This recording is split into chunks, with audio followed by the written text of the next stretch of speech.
Hi, എല്ലാവരും സുഖമായിട്ടിരിക്കണോ? നമുക്ക് നല്ല ടേസ്റ്റി ആയിട്ടുള്ളൊരു മഷ്റൂം ബിരിയാണി ഉണ്ടാക്കുന്നത് എങ്ങനെയാണെന്ന് നോക്കാം കേട്ടോ.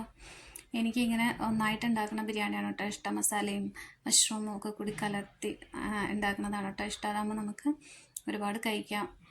അതുപോലെ ചിക്കൻ ആണെങ്കിൽ എനിക്ക് ഇങ്ങനെ ഒന്നായിട്ട് മസാലയൊക്കെ ഇട്ട് ഉണ്ടാക്കുന്നത് ബിരിയാണിയാണ് കേട്ടോ ഭയങ്കര ഇഷ്ടം. അപ്പോൾ മോൾക്ക് ബിരിയാണി കഴിക്കണം എന്ന് പറഞ്ഞപ്പോൾ ഞാൻ ഒരു മഷ്റൂം ബിരിയാണിയാണ് കേട്ടോ ഉണ്ടാക്കുന്നത്. അപ്പോൾ നിങ്ങൾ വീഡിയോ കണ്ട് സപ്പോർട്ട് ചെയ്യണം, സബ്സ്ക്രൈബ് ചെയ്യണം കേട്ടോ. നമുക്ക് എന്തൊക്കെ വേണമെന്ന് നോക്കാം കേട്ടോ ബിരിയാണിക്ക്. അപ്പോൾ ഞാൻ കുറച്ച് മല്ലിയില, പുതിന എല്ലാം കഴുകി വൃത്തിയാക്കി വെച്ചിട്ടുണ്ട്. പിന്നെ ഒരു ലെമൺ എടുത്ത് വെച്ചിട്ടുണ്ട്, മഷ്റൂം കഴുകി കട്ട് ചെയ്ത് വെച്ചിട്ടുണ്ട്, പിന്നെ ഇഞ്ചി വെളുത്തുള്ളി എടുത്ത് വെച്ചിട്ടുണ്ട്, സ്പൈസസ് എടുത്ത് വെച്ചിട്ടുണ്ട് കേട്ടോ. പിന്നെ ഒരു 2 വലിയ സൈസ് തക്കാളി കട്ട് ചെയ്ത് വെച്ചിട്ടുണ്ട്, 2 വലിയ സൈസ് സവാള കട്ട് ചെയ്ത് വെച്ചിട്ടുണ്ട്, പിന്നെ തൈരാണ് കേട്ടോ. പിന്നെ അരി വെള്ളത്തിലിട്ട് വെച്ചിട്ടുണ്ട്, ജീരകശാല റൈസാണ് കേട്ടോ എടുത്തിരിക്കുന്നത്. നമുക്ക് ഒരു 5-6 പച്ചമുളക് എടുത്തിട്ടുണ്ട് കേട്ടോ. അത് വീട്ടിലുണ്ടായത് തന്നെയാണ്, അത്ര എരിവില്ലാത്ത പച്ചമുളക് ആയതുകൊണ്ടാണ് കേട്ടോ ഞാൻ ഒരു 5-6 എടുത്തിരിക്കുന്നത്. പിന്നെ ഇഞ്ചി ഒന്ന് ചതച്ചിട്ട് അതും വെളുത്തുള്ളി പിന്നെ മല്ലിയില, പുതിനയില ഇതെല്ലാം കൂടി നമുക്കൊന്ന് നന്നായിട്ടൊന്ന് ക്രഷ് ചെയ്തെടുക്കാം കേട്ടോ.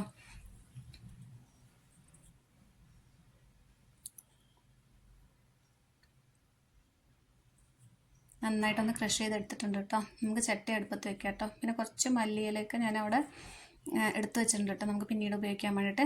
ചട്ടി അടുപ്പത്ത് വെച്ചു, എണ്ണ ഒഴിച്ചു, 2 സ്പൂണ് നെയ്യ് ഒഴിച്ചു കേട്ടോ. നമുക്ക് ഏലക്ക, ബേ ലീവ്സ്, സ്റ്റാർ പൂ, പിന്നെ ഏലക്ക, പട്ട, ഗ്രാമ്പൂ അങ്ങനെ സ്പൈസസ് ഒക്കെ ഇട്ട് പൊട്ടിച്ചു കേട്ടോ. പൊട്ടിച്ചിട്ട് ഉള്ളിയിട്ട് നന്നായിട്ടൊന്ന് വഴറ്റി, പിന്നെ നമുക്ക് അരച്ച് വെച്ച് പേസ്റ്റ് ഇട്ടിട്ട് നന്നായിട്ടൊന്ന് വഴറ്റിയിട്ട് നമുക്ക് പൊടികളൊക്കെ ചേർക്കാം കേട്ടോ. മഞ്ഞൾപ്പൊടി, പിന്നെ എരിവിനനുസരിച്ചിട്ട് മുളക് പൊടി ഞാൻ 1.5 സ്പൂൺ ചേർക്കുന്നുണ്ട് കേട്ടോ. പിന്നെ 1 സ്പൂൺ മല്ലിപ്പൊടി ഇതൊക്കെ ഇട്ടിട്ട് നന്നായിട്ടൊന്ന് വഴറ്റിയെടുക്കാം. പിന്നെ നമുക്ക് ബിരിയാണി മസാലയാണ് കേട്ടോ, ഞങ്ങൾ വീട്ടിൽ തന്നെ അരച്ച ബിരിയാണി മസാലയാണ്, അത് ചേർത്തു നന്നായിട്ടൊന്ന് വഴറ്റാം കേട്ടോ. നന്നായിട്ടൊന്ന് വഴറ്റിയെടുത്തതിന് ശേഷം നമുക്ക് തക്കാളി ചേർക്കാം കേട്ടോ. തക്കാളി ചേർത്ത് നന്നായിട്ടൊന്ന് വഴറ്റി സെറ്റാക്കിയതിന് ശേഷം നമുക്ക് കുറച്ച് ഉപ്പ് കൂടെ ഇട്ടിട്ട് നമുക്ക് നന്നായി മൂടി വെച്ച് വേവിച്ചെടുക്കാം കേട്ടോ.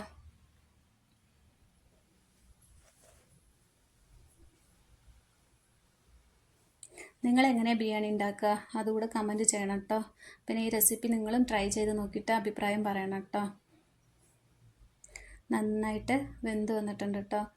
നമുക്കിതിലേക്ക് തൈര് ആഡ് ചെയ്യാം കേട്ടോ. നല്ല വലിയ സ്പൂൺ കൊണ്ട് 3 സ്പൂണ് തൈര് ആഡ് ചെയ്തിട്ടുണ്ട് കേട്ടോ. ആഡ് ചെയ്തിട്ട് നന്നായിട്ടൊന്ന് മിക്സ് ചെയ്ത് നമുക്ക് മൂടി വെച്ച് നന്നായിട്ടൊന്ന് ഒന്നുകൂടെ ഒന്ന് വേവിച്ചെടുക്കാം കേട്ടോ.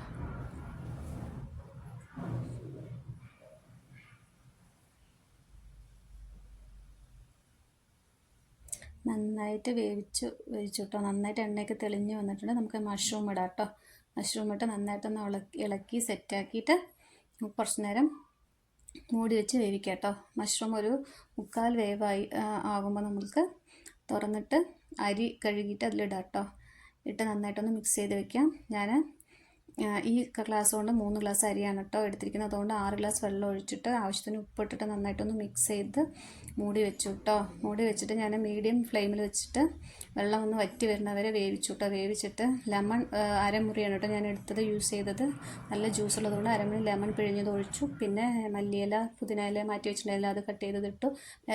നെയ്യ് ഒഴിച്ചിട്ട് മൂടി വെച്ചു കേട്ടോ. മൂടി മേലെ ഒരു വെയിറ്റ് വെച്ചിട്ട് അടുപ്പ് ഓഫ് ചെയ്തു കേട്ടോ. അടുപ്പ് ഓഫ് ചെയ്തിട്ട് ഒരു 1/2 മണിക്കൂർ കഴിഞ്ഞിട്ടാണ് ഞാൻ ഓപ്പൺ ചെയ്തത്. സൂപ്പറായിട്ട് വന്നിട്ടുണ്ട് കേട്ടോ ബിരിയാണി. നല്ല സോഫ്റ്റ് ആയിട്ടുള്ള ബിരിയാണി ആയിരുന്നു കേട്ടോ.